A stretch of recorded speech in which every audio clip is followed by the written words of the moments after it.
Welcome back, everybody, to the ND and Thri podcast, a podcast and media platform that explores how NDers can live their truth and feel free in their lives. We hear from inspiring coaches, therapists, experts, and fellow NDers from all over the world. I'm Owen Morgan, a wellbeing coach and speaker, and I have over 10 years experience in the wellbeing sector, and I've interviewed over 500 people across 4 podcasts. I received my ADHD diagnosis at 41, and it changed my life. My mission is to explore how the human spirit and understanding our whole self can bring us a life full of possibilities. Okay, guys, I'm very excited. We have a brand new guest who I saw on ADHD Chatter. I'm seeing all his guests slowly over time. I love listening to them, and I thought I'm going to risk RSD and reach out. So today we have ADHD coach, business leader, and public speaker, Sam Bramwell. Sam is the founder of the ADHD Leader and the co-author of the book, Enough is Enough. Welcome, Sam. I'm so excited for this. I was a little bit nervous. I think you're a bit of a legend in the space. I was like, oh my God. Oh my gosh. So thank you so much for being here. How are you? I'm really good. I do not see myself as a legend, but I'm always really grateful for anyone who reaches out and wants to chat to me about stuff that I feel is important. So thank you for taking that opportunity.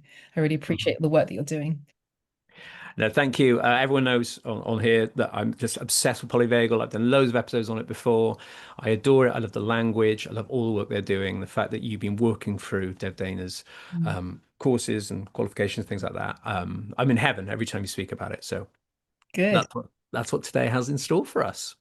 So give us some context to kick us straight off. So give us a little idea of what you're up to at the moment, your business in the neurodivergent community space, mostly.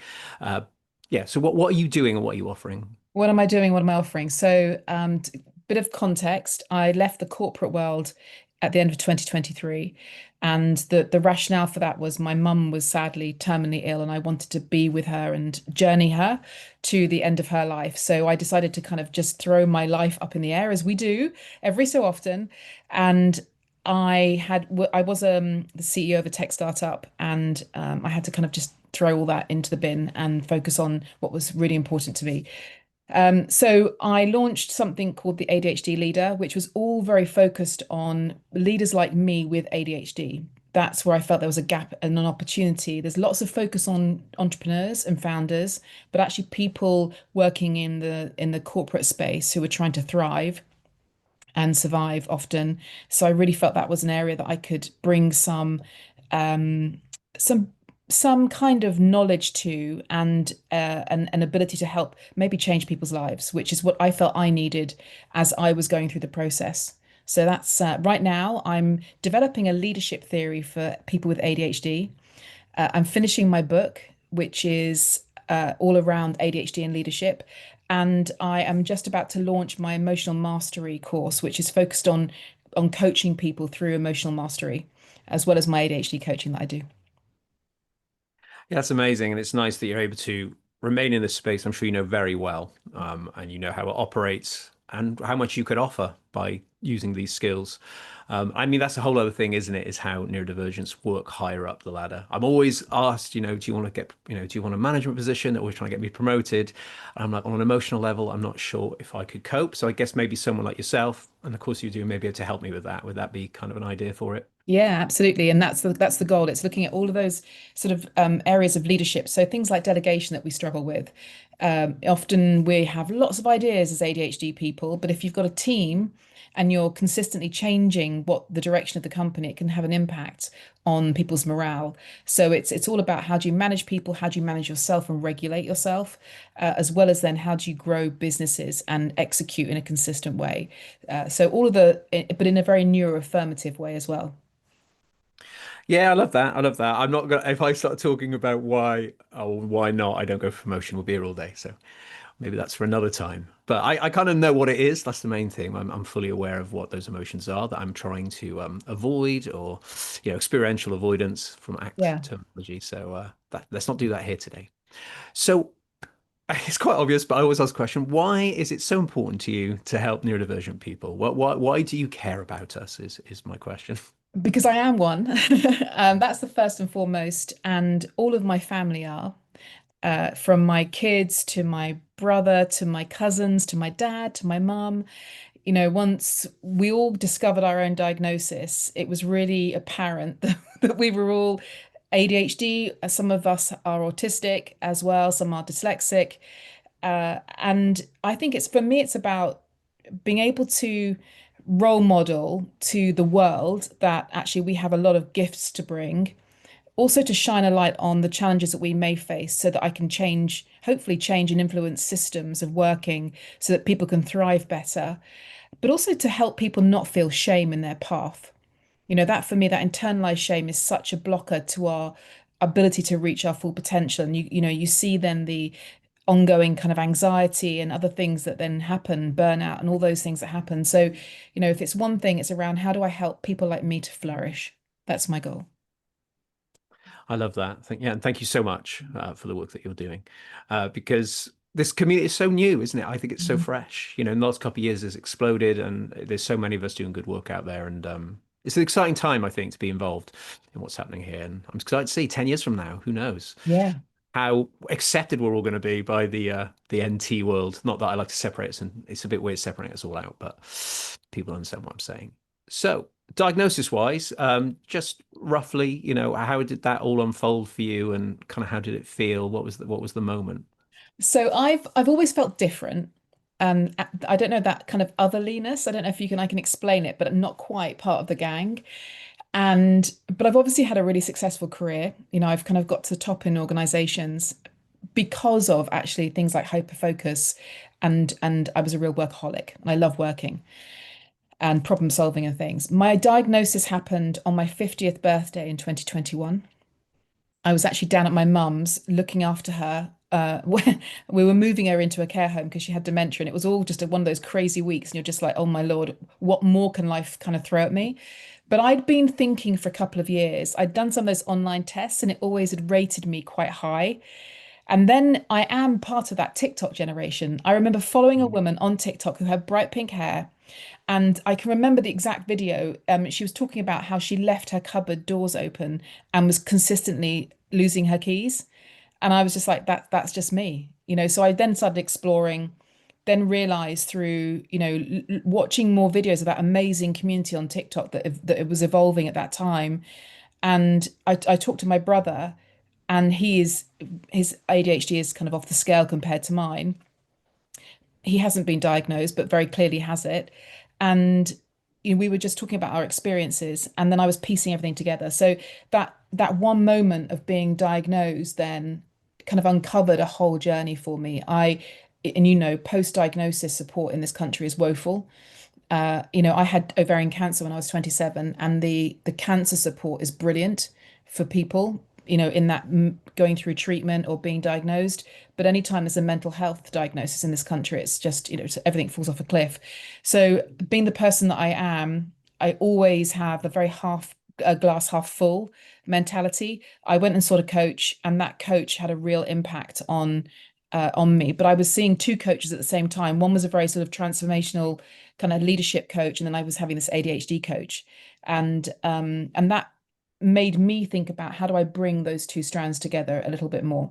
So it's not just executive functioning coaching, but actually how do we drive kind of greater personal transformation through the process of being diagnosed.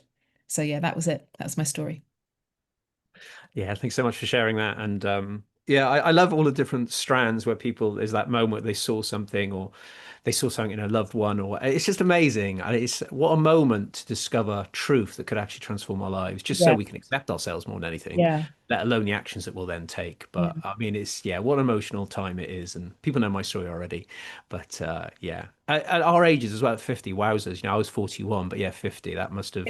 Was there any grief for you, or did you Yes. do Oh okay? gosh. Yeah, yeah. No, I went. I wrote an article about this, about the roller coaster I went on, and it was such a grief journey because I suddenly pieced together all these moments where my ADHD had impacted me. I'll give you an example. I've got many of them, but when I was doing my A levels, I messed up on one of the dates and ended up not being able to sit one of my A levels, which impacted the university that I could go to. It's just those tiny moments, the lapses, Mm. and there were multiple of those. And suddenly it was like, okay, there's a reason. So, and I think the frustrating thing was I'd been told a lot when I was younger that I was stupid, that I would just go be a hairdresser. Not that there's anything wrong with hairdressing, but it's not what I wanted to do. And it wasn't until I started working that I realized actually I'm not stupid. I can actually do some of these things. I just need to do it in my way. So there was definitely, I felt a lot of shame around the diagnosis. And that's hard bringing that into the workplace, suddenly declaring this is going on for me and the vulnerability of feeling weak.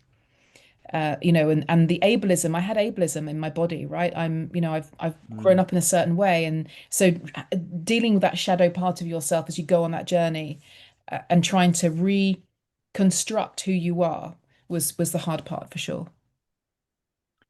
Yeah, it's interesting one, isn't it? When you think of those sliding doors moments, what would have happened in that moment if I knew I was ADHD and had Mm. that awareness and I was able to work with it? Would I have made a different decision? I guess you could, 50% of them, you're like, wowzers, I could have avoided a lot of pain and suffering. But other ones, you'd be like, I don't think I would have done that decision without it. And it led to this. So For sure. I'm not a big fan of the superpower thing, but I like the idea of the ADHD maybe made a decision. Actually, it was actually transformational as well I because I took agree. that risk. Yeah, and I always say, look, your story is your story, and it's the reason why you're here. And if you look at the kind of in that big universe way, you're here for something. And so, how do you just connect with that and be at peace with it, as well as and own it and be accountable for it as well. Yeah, certainly. And I think ND or otherwise, there could be things that we've started and not finished, but they've influenced something 20 years from now. And that's been my story going into coaching again and using years of massage as a therapist and Yeah. PTing and all the courses, the hundreds of courses that I've done that I haven't used in inverted commas. I'm going to bring them all back, launch a business where I'm holding a space using all of it. So I'm thank also God a I did massage all that training. therapist, Owen. I'm also a qualified massage therapist. That was a random course that I took in 2000, I think probably 2000, maybe a bit later. But I really believe in the power of healing touch. When you think about the somatic part of your working with your body. So yeah, totally, totally get it. Oh, that's cool. What a connection there. Yeah, I did that for years. Very successful business actually, and COVID killed it, and I never went Okay. back. But yeah, love that work. Anyway, so as before we dive into our main topics, we're looking at emotional mastery, looking at PDA as well, and basically how our nervous system and emotions play into this world of ADHD.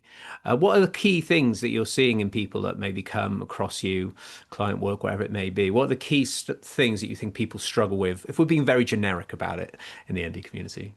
So I think I look at this as sort of surface and then real, if that makes sense. So that on the surface, people that come to me often say, I need to be more productive, I need to be more focused, I need to be more organized. But actually, often very much underneath it is this as a regulation challenge that they're experiencing in a number of different layers of their world.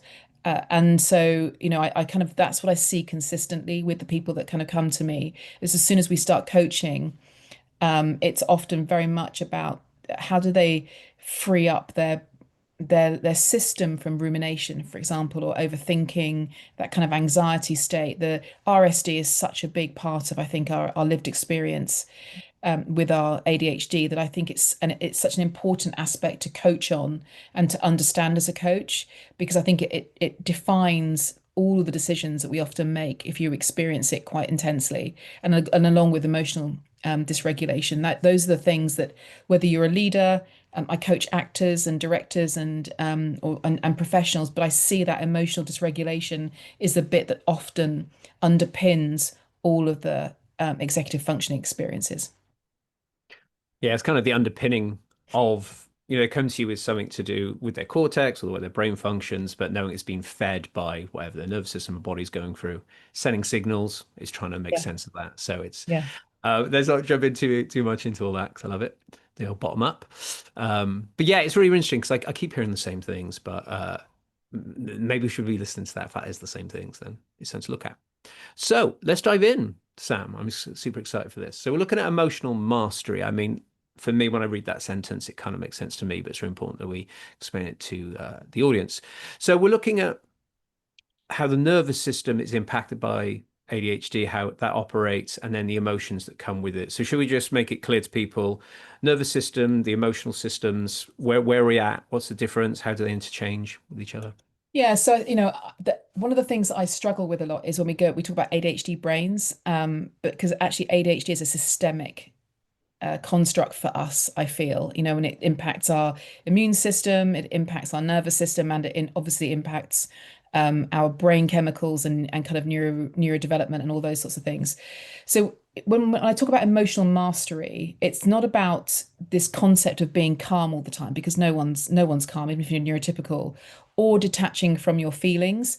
But it's about learning to be in relationship with them. And that can be quite complex for us with ADHD, because we may have things like, I can never say this word, but alexithymia, where we don't feel what's happening in our body.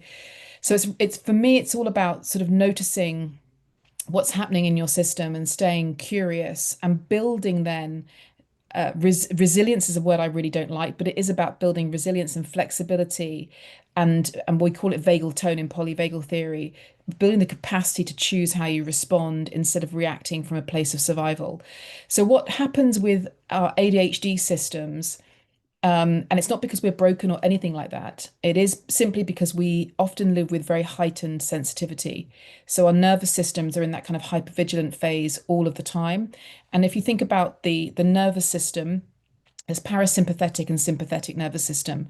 Parasympathetic is what we call dorsal state, which is this a story of kind of threat or collapse.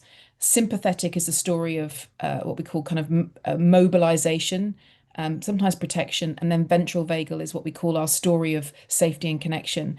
And our nervous system is wired for both safety and survival. But very often, what I find with people like myself, and it's very true of myself, and you see this with people with trauma as well, is that our system reads the world much more intensely. I always used to liken it to, for example, having a massive nose on our faces, giant elephant ears, and a body covered with like these really super sensory experiences. And, that we're always constantly engaging with the world, but in a very much more intense way. And that means that it's faster to shift states for us with ADHD and often slower to return to that baseline as well. Does that make sense? Yeah, I think the sensitivity is a really, really good word. We're much quicker to get to responses than anything Yeah. else. And that's why it's hard to catch and why it controls us quite a lot. Yeah. And at the root of that is something called neuroception. So neuroception was a term that was coined by Stephen Porges, who's really the sort of daddy of polyvagal theory. And the neuroception is essentially like our an internal surveillance system, and it's this unconscious ability it's always scanning the environment. So scanning the environment for safety or survival, or threat, if you like, and scanning ourselves internally, and then scanning people. So it's on 24/7, even in our sleep, 365 days a year. And so we're not thinking consciously about the response in our body, they're happening automatically. So if your neuroception, for example, reads a demand, or maybe you get an email in from a boss immediately, or maybe you're seeing a tone of voice or someone shifting in their seat in a meeting, or rolling their eyes at you, your system may immediately shift into fight, flight, or freeze response before your conscious brain has even had a say. Then we get interoception, which is like our kind of internal GPS, and that's our ability to notice what's happening inside of us. So the heart racing, the jaw tightening, the breath shortening. Lots of us with ADHD have a very disrupted or delayed interoception experience, and which is why we kind of get we forget to pee or we forget to eat. So we don't always notice what's kind of going on until we're then already dysregulated and we've misread those signals. So in our body, the state happens. So I'm sensing something's wrong, shift through some sort of interoception that might be slightly dysregulated and dysfunctioning, and then our brain makes the story, and we start to predict things based on a predictive coding that's happened before. This must be happening in the future, and that's when we get into the dysregulation or we get into anxiety. Yes, I love neuroception. I always wondered, my whole life, I can definitely pick up on any difference in somebody that, I know what they're like normally or traditionally, and it can be so subtle. I go, they're not quite right at the moment. And in a way, it's actually quite exhausting. It's quite tiring. Like, I just want to be able to just be in my own body and not. It's like that scanning, that hypervigilance is like, it's very present in my brain. It's like, hey, it's like, it's part, does that make sense? And it's kind of like, Yeah. it's quite loud. and I find it very exhausting. So I can't do anything social for too long because if I go to a gig or I'm in the cinema or the theatre, I'm trying to watch the show or the film or listen to the music, but I'm looking around me. What are they doing? Oh, they're moving quite quickly, or they seem a bit erratic. And sometimes I just don't go. If I'm really worn out, it gets worse. The more worn Yeah. out, burnout I am, the worse it gets. Is this logically linked? It is, and I think there's kind of two parts here. One is that I don't know if you've ever read the book Hunter Gatherers by Thomas. Is it Thomas Hartman? Which talks a bit about this kind of theory that our DNA may have come from that early sort of Neolithic era where we would have been more wired to be hunters and on alert. So we would have been scanning the environment. So, there's that theory, if you like. But imagine that's playing out in our modern day society today. Now, there's lots of theory and lots of research that suggests that people with ADHD are better off in nature, right? And there's lots of research around the kind of oils that are released that are kind of useful for our systems and what have you to relax. But if you can imagine our always on culture, right, that's kind of furious and fast, we're picking up on that all of the time. There is a part though here which is because of things like RSD and also prediction error. So I think it's Lisa Barrett Feldman talks about the emotion prediction, and we can get something called prediction error, which is where our brain picks up on our past experiences and starts to mish them together and say, well, this must be like that, this current experience. So therefore, you've got to behave in this way. And we sometimes will go there very fast in a millisecond without having the rational brain kick in, particularly if we're high stressed, because we know the executive functioning goes offline. So in those moments, it's like, okay, they looked at me a bit funny. Do they think I'm saying something stupid? Oh my God. And your brain's gone off into some sort of crazy tangent. And that's where you have to start. How do I create this sort of vagal tone, if you like, to bring myself back to safety from a polyvagal perspective and start to try to bring in the rational brain to question and be curious, which is this really true? Is there evidence for this right now? Yeah. Yeah, what I find really interesting with this, ever since I've been exploring polyvagal for years now, is the more I've tried to master what I call like this compassionate witnessing, the more I've been trying to learn the skill of seeing, like I'm stepping back, still feeling it, but stepping back. It's something I've really dedicated my life to. And I find that it's really, really helped me allow all those things to still happen, no matter how sensitive they are. But I've found that the witnessing from the compassionate lens has allowed me to at least not act in ways that are Yeah. inappropriate because I will pick up on something about somebody and instantly make a judgment because that's what we would do. Maybe not speak to them, cut them out. And I'm missing out on potential opportunities that could transform my life. And I feel like it keeps your world small. I think the Yeah. hypervigilance keeps your world so small that you also can't flourish due to that. So I don't know if And that's just something. yeah, I think as well and I haven't done any research on this. I'd love to, which is if you were diagnosed as a young person, how aware are you of, or how normalized are your symptoms and your kind of your relationship with your ADHD versus us who are diagnosed later in life? So I become very acutely aware when I interrupt, when I bring a personal story when someone's just told me theirs, which, and then I will mute myself and go, okay, you're not behaving in a normal way. So, you've got to give them a chance to have a conversation. And I don't know how much of that mental labor, that emotional labor we're doing also kind of confines us in a little bit in terms of making our world a little bit smaller because we're sensing whether those engagements are safe or not. But the point you made around calmness or that compassionate witnessing, I went on a couple of retreats over the last few years, and as I've been studying polyvagal and doing the work on myself, people keep saying to me, "Oh, you're really calm." And I'm like, I'm not the calm. I'm not calm. I've never been calm in my life. I've always been like Queen Chaos. And, but I think it's because I'm able to work now with myself and really engage with my system and start to be curious. What am I feeling? And get really connected to myself and almost go a little bit inward so that I can just work my way through a process to remain um not totally unchaotic, but just in terms of being as regulated as I can for the moment that I'm in. Yeah, and it's interesting because they talk a lot about bottom up. There's so much top down work out there in the world and in all different Mm, parts of the well-being community. But when you say to people, you do know that your body, your nervous system, whatever it may be, is responding so fast that it's then telling your brain something, and your brain's got to decide whether it's true or false. So if you have a history with ADHD and your brain being a little bit all over the place and not be able to focus on anything in a particular moment, it might think of it as there's a false message here. And then you're doing something or saying something. And I think that's how I would feel the ADHD would match the nervous system response. So our yeah. polyvagal response is already part of our chemical makeup as the human race.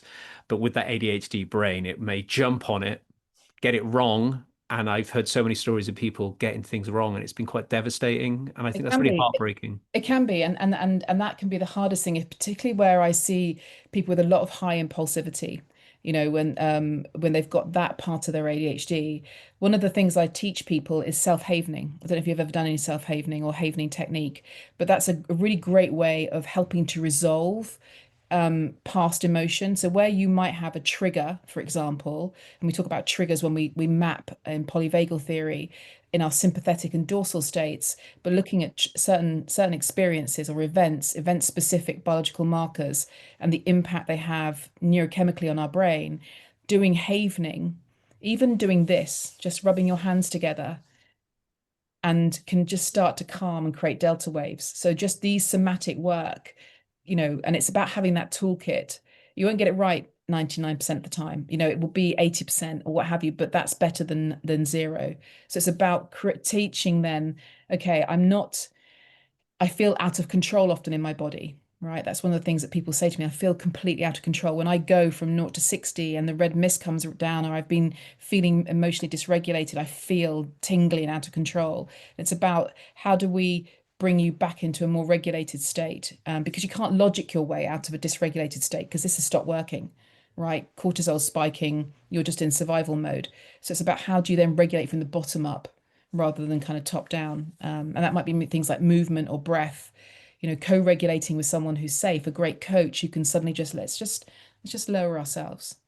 Let's just land in that moment and just, witness what's happening, and notice, and naming is a great way of being able just to bring cognition to what can feel like a really out of control space. Yeah, it's quite good to pull you out of the identification of it being who you are. So you know you've dropped down the polyvagal ladder. So I jumped into sympathetic or to dorsal, Yeah. and I did that over time. Oh God, I've just gone dorsal, Yeah, and then I'm able to, and it's such a powerful tool because then I'm not attached to that sensation. absolutely. So, like you said, the things I do, if I'm sympathetic and I drop out of ventral, it's move or ground. Yeah. So get onto a hard floor, lie on a hard floor, or mindfully move, I guess, not be too erratic with it. Those are those two. If I go dorsal, so that's like in the pit of my stomach, dread, fear, things like that. Connection. So connection to the environment, to plants, to loved ones, to my cat, even a squishmallow, those amazing Anchors of safety. Yeah, squishmallows. absolutely. So that's what I do for that. So connection for that and safety. So a safe place or a safe activity. So I've got two for dorsal, two for sympathetic. They pretty much work every time. And it's because I'm meeting my body. I'm not overthinking it. I've gone dorsal. Oh, right. Connection. Hi, my love. Can I have a hug? But sometimes I'm touched out. So maybe I'm better just getting outside and just looking at the most like incredible plants come out of nowhere. I don't know. Those are the Those things are that I use. So is that a good they, example? it is, and actually, what's really interesting when I do the autonomic mapping, when we map the states, I'd say 90% of people will always have some kind of elemental connection. So it'll be sea. So for me, an anchor of safety is Sennen Cove in Cornwall, sitting on the top of the cliff, watching the sea is just, I'm immediately returned into this just really peaceful place. So, and often fire, but being in nature is a really great way of creating safety for ourselves, and having that kind of connection, in some kind of way. So the key thing is, and I think the we can go from extremes very quickly with our ADHD, right? We can go from kind of 0 to 60 or black and white thinking, and actually it's understanding that everything's on a continuum. So plotting the continuum, building in what I call emotional granularity. We have something called primary and secondary uh, um, emotions, right? Primary emotions are those kind of raw initial feelings like fear and sadness, and we go to them very quickly with our ADHD. And then the secondary emotions are the ones that we layer on afterwards. So, like shame, for example, or maybe feeling angry or guilt because of what's happened. And so when we talk about emotional mastery, we're also talking about emotional granularity. So being able to name it, if you think about school, if you've got any kids in a school right now, they will see those faces on a book, right? And they'll be happy, sad, maybe crying. We don't teach our kids emotional granularity, even NT kids, right? So we have just basic emotion knowledge, and it's about trying to kind of create that emotional agility so that we're able to say, you know what, actually, and I say this to my daughter a lot who has ADHD because she goes straight into I'm anxious. And I said, are you anxious or are you anticipating what's happening and you're looking forward to it? And it's about creating that kind of more of a coherent way of helping to shift our nervous system so we're not into immediate negative bias, but just questioning and being curious with it a little bit.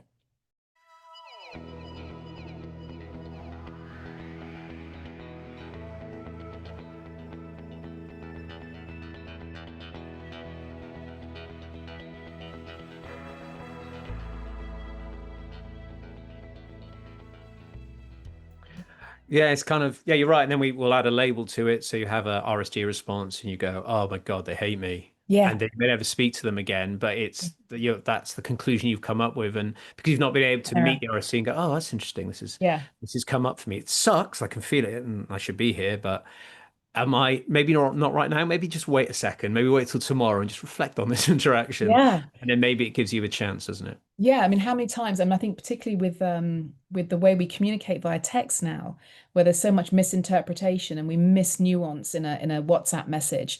But how many times, do you sort of go, I'm never speaking to them again because of what's come through, but we're not staying curious and meeting them where they're at or assuming positive intent. So we're missing all of that and we're then cutting people off, which, and maybe not taking accountability for what's going on inside of us in some way as well, which can be hard.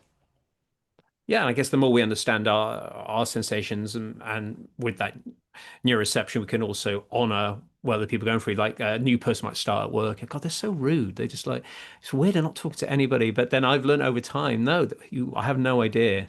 Now I'm an ND. I can say, well, they could be ND and It could just be autistic introvert or and terrified, right? introverted and Yeah, really nervous and scared. So I yeah, slowly crack away at them over time, make a joke, and then they smile, and then eventually we have amazing chats, and they're my friends. So yeah, it's just, I don't know, I think knowing ourselves like this makes us much better communicators and actually much better for other people around yeah. us.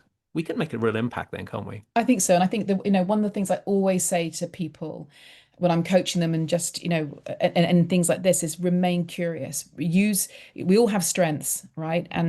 But really do work on that curiosity strength of yours as much as you can, because that curiosity can really help our internal space as well as them being curious for other people and what they were intending, because that's how I think you can shift quicker when we're in that kind of all or nothing rigid thinking space.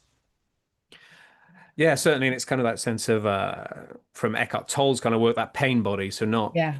identifying with the pain body and just it's there and it will shift and it will flow and it will come and it will go. I mean, we get RSD, but you'd like to think we don't have that intense RSD for the next 4 weeks without a single break from it. And when you think, oh yeah, I've never really had an emotion which 100% of the time, day or night, is always there necessarily. Even with anxiety, you can have it for quite a lot in Yeah. the day and it comes and goes. But Mhm. once you realize it can shift, oh, maybe can I help with the shifting? And Absolutely. maybe that's why getting therapy and coaching support can help you with Yeah. that. And a lot, and I do a lot of somatic experiencing work, and I think the more we can shift and process through our body, with breath work and all of those things. Breath work for me has been transformational, life transforming in many cases, and just connecting back into these ways as opposed to trying to intellectualize our way out of everything, because back to the body holds the score. It really does. right? And so you have to process through the body in some way. And we all need to do that with our ADHD as well. Certainly. We've gone all over our questions here, Sam. It's good. I'm trying to figure out which ones have we not done. So let's just shift a little cross because we've kind of skipped to seven. We'll go back to six. So PDA is something that we've not really talked about. Pathological demand avoidance. We haven't really talked about much on the show. Me and my friend call it pervasive drive for autonomy because it sounds more positive. So pervasive drive for autonomy. I have this quite a lot. So I'd love to know your thoughts, how it links to our nervous system and our responses. How does this play Yeah, into what we talked about? gosh.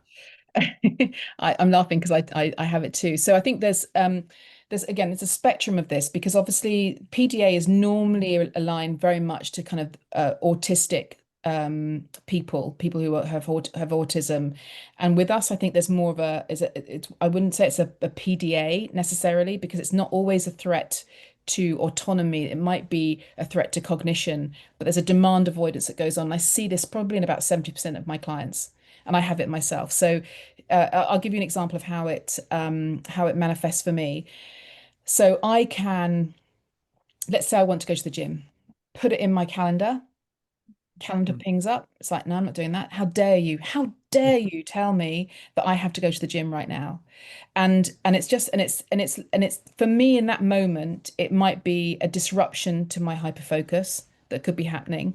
It could be because I don't want to be told, right? And I want that autonomy. I feel I'm not having choice in that moment. But it also can show up in procrastination. And for us, I think with ADHD, it can be quite complex in the sense of it can also be linked to perfectionism. You know, if I've got to do this thing, I'm not going to be good enough at it. What if I'm going to fail?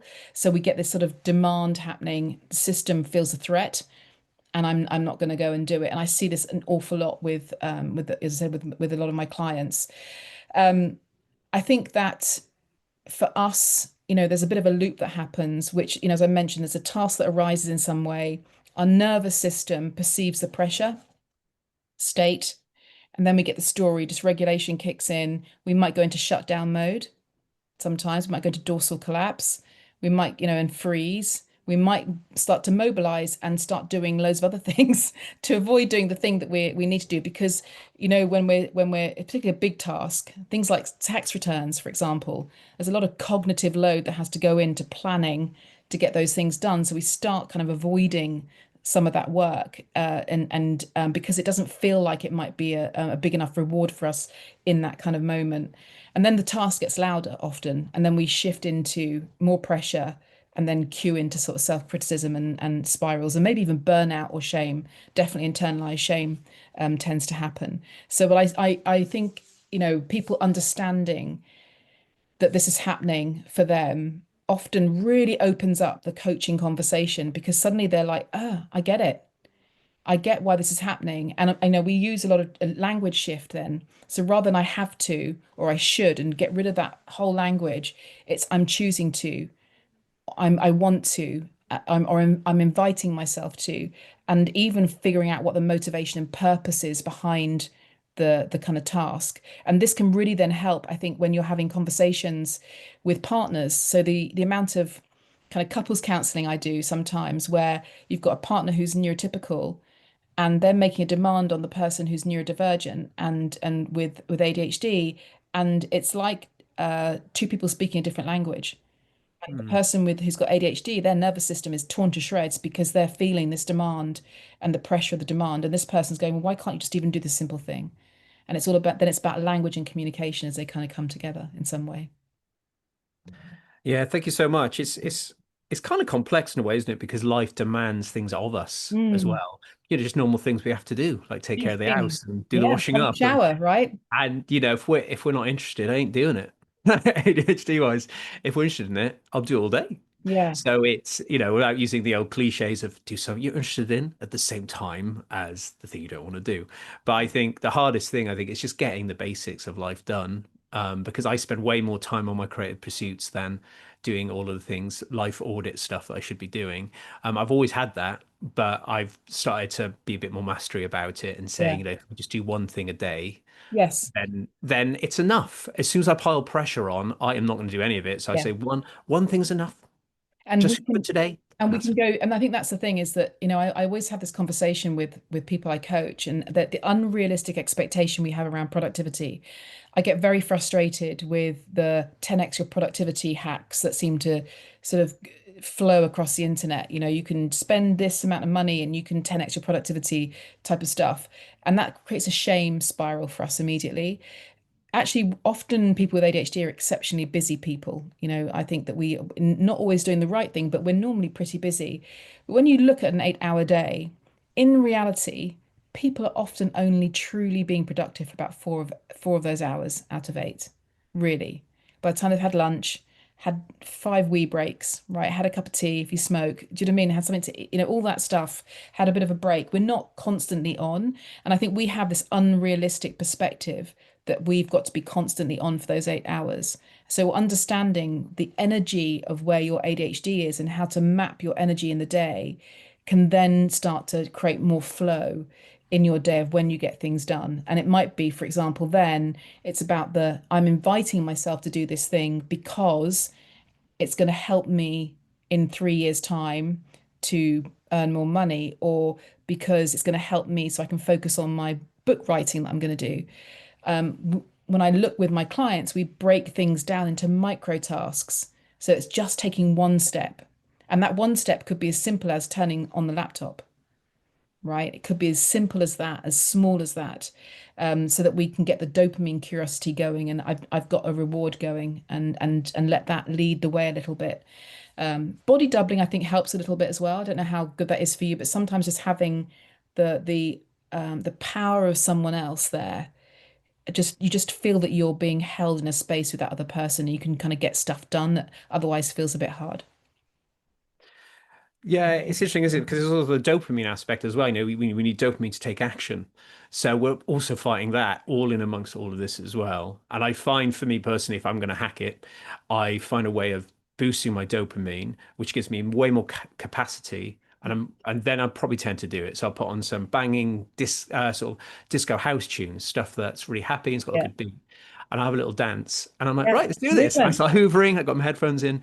So it sounds really, really obvious, but it is. If you can boost your dopamine levels, it gives you a chance. And I think it's that habit stacking as well. So boosting dopamine for me, I also love a bit of house techno. So putting that on, if I'm firing up some Prodigy around my house, I will get 50 Mhm. million things done. But it's sometimes just habit stacking. So yesterday I was doing a course studying stuff and also folding laundry at the same time, because I felt that that's a good use of my time to do it. And that means I've got one task that I don't like doing, which is folding laundry because it's dull. And I'm doing something that's interesting me and connecting and challenging me and stimulating me. So yeah. Yeah, I think just to wrap all that up, just give people a sense of this. Look, I'm on unmedicated ADHD, and I work in a job where I work at night. I'm in a fridge, right? So I've got to sort through delivery and separate out into aisles. So cheese, ham, meat, gluten-free bread, whatever, right? Every ND I speak to says that sounds like hell. So even though I'm unmedicated and I've got ADHD, there's something about The the way I rhythm. structure it. It's very ordered. So I think Mhm. maybe there's some ADHD. That's diagnosis may be coming, but I've found a way in that space. I have full autonomy. The managers respect me. It's my section. I'm one of the best people at it. I love sorting things. I listen to endless podcasts. At the moment, I'm doing Eckhart Tolle's Teacher of Presence course. Hours and hours and hours of him and Kim talking about presence and various other things. I'm in heaven. I'm Yeah. sorting, learning this. You've My got movement. nervous system is Yeah. safe, it's happy, I Yeah. have autonomy, I have power. There you go. And it sounds insane that an ADHD could do that job. But somehow, even if I have the football on, they let me watch football on my phone. It's incredible the deal I've got there. It's brilliant. And That's I've perfect. managed to sculpt it. You've got, so that's, if you look at the layers again, the layers of coherence there, right, for you, which is you've created the right environment for you to thrive in. You've got enough stimulation happening in your brain with the podcast or even football, and then you're moving, right, which is, I think, always important for us. So you're doing something in a way that probably doesn't need much cognitive power because you've got the thing set up, but you've got the movement and the rhythm in and the flow in your body, so you're able just to Yeah. put yourself in it, and it's beautiful. And that is, where you've got a great employer who just allows you to choose the way in which you work so that you can be the best and that you can be in that moment, and that is so powerful. So powerful. I love it. Kudos to them. Yeah, thank you. Obviously, my dream is to create the ND free coaching practice, and I'll leave the job, but I might just do 2 nights a week because I love being part of a community and be Yeah. part of a team. And Important. that's the thing. I think if we, there's a lot of this, you should have this or you should have that. If it works for you and you enjoy it, one of the things when I left this big corporate job was this loss of identity as a senior leader. It was a huge, big transition for me. But over 18 months to 2 years later, and I'm like, actually, I would be really happy to go and work in a bookstore somewhere because I'm engaging with people and I kind of like that stuff and I kind of love books. And I'd be able to shape my world around me, and that's what I want. That's the choice that I'm making, which is what you sound like you're doing. Yeah, definitely, definitely. It's I don't know. I think whatever you kind of you get to know what you really want or need or moments that you require or create pursuits that you need. You don't need to cut all of this out. Just however it works, find a way to have those things in your life. So that's the best way to thrive, really, I think, Yeah, is for just sure. to have every day with things that help you on a soul level, emotional level, a Yes. cognitive level. Yeah. And as we wrap up today, let's try and bundle everything we've learned. Easier said than done. Try. So we talked about nervous system, emotional mastery, honoring what our body sensations are bringing us. So if we're going to round all this up, what would you say are the key points as far as taking care of our body, I guess, to give our ND cortex a chance? I'd say that, don't just look at yourself as an ADHD brain. Brain can equal shame, in my experience. We intellectualize this and makes us feel stupid if it doesn't work like other people. Start to lower into your body and befriend your nervous system as a starting point for your ADHD, because from there you'll be able to understand a little bit more about who you are and how you operate in the world. And then you can start to think about, okay, well, how do I then not fix, but how do I create the scaffolding around executive functioning in some kind of a way? And you'll have a different lens for it. So, it's for me, it's starting bottom up rather than top down. And how and starting there in that kind of a working on dealing with any small trauma that you may have experienced as well, and using that as a way into understanding yourself and how that then interacts with your ADHD. So that for me would be the first, the big thing, stepping point, and getting into somatic experiencing as well. So learning to connect with your body, that felt sense. I think I often call people, me especially, a bubblehead. I feel like I'm always up here, and lowering myself into my body, and figuring out and learning to feel. I actually have a vision board. You can't see it behind you. It's on there in big words. It says learn to feel this year, because I've often felt so disconnected. And so in that sort of dorsal state, often not allowing myself to feel these big emotions that were kind of coursing through me. Yeah, I love that. It's being able to hold the space for those emotions to arise. Yeah. But that's for another day, another conversation. Yeah, I think, yeah, if we're going to round up to all of this today, I think it's so important. The best hack I ever learned was, where is it in your body? And when Mm, someone asked me that question for the first time, I was like, oh, that's interesting. And I've never forgot it. My partner's the same. When yeah. she gets twired, as we call it, so really sympathetically wired, but also exhausted, it's a Mm, horrible, I get it as a horrible sensation where you're just strung out. like Yeah, yeah, your yeah. body's turned on, but you can't nap or anything. You're Yeah. just like, Yeah. and it feels like it's her whole body. And I said, where is it though? So we Yeah. sat down, we did it for a little while. She goes, it's all in my arms. She said, Oh, my legs are fine. My gut feels okay. My chest is okay. She says, all in my arms. And then we've worked on that and it's really, really helped. So I do pressure work on her arms, help her release yeah. it, massage work. She's Yeah. like, oh my God, she starts yawning. So I Oh, love that. Where is it is such a good where is hack, it? I think, for Exactly. somatic And work. and I get that, we can experience things like alexithymia and all those things, but it doesn't stop us from trying to connect and finding different paths into that if you can't feel your feelings, but you can start to feel what's happening in your body. I remember the chatter with Alex, I talked about having being the Coke bottle, right? You sort of shake yourself up and you're fizzing. It's using metaphor and language and even pictures and colors to describe what you're feeling and where it is in your body. I love that. Yeah, thank you. Thank you for honoring that too, because there'll be listeners that will find it difficult to do what I just said. So, I think in those, if if you have the resources, try and get some help with that, because they'll give you some cool ways of approaching it differently. So, amazing. So we're going to wrap up today. I mean, I could talk to you. I know it's obvious, but I could talk to you all day, and there's so much more we didn't cover. But pretty much everybody has come back or was going to come back. So, I will give you a shout. Amazing. But We won't look at the key breakthroughs. I think we talked a lot about that already today. So this is your first time of doing your parting message. So every guest gives us a parting message of joy. So to the ND community, give us a little G up and say it's all going to be okay. What would be your message to us to honor our truth? I would say to them to honor themselves. You don't have to become someone else to be successful. And the goal is not fixing yourself, but it's about understanding who you are and the path you're on in this world so that you can design a life around you that fits for you. That'd be my I love that. gift. Thank you so much. And in our last episode, let me share this with you go before you go, Sam. It's really lovely. She said, a tulip is growing in a rose garden. There's only one tulip. The tulip isn't trying to be a rose, isn't Yeah. trying to change its way. It's as beautiful as the roses. It's shining in that space. Don't try and be a rose if you're a tulip. Yeah. Can you like that analogy? Love that analogy. And I actually was sent my brother something the other day. I took a photograph of a butterfly and a ladybird on a leaf together. And I said they're just coexisting and co-regulating in nature. And how amazing is that they can feel they can accept each other. I wish our world was a little bit like that. And I think nature can teach us so much if we just let it.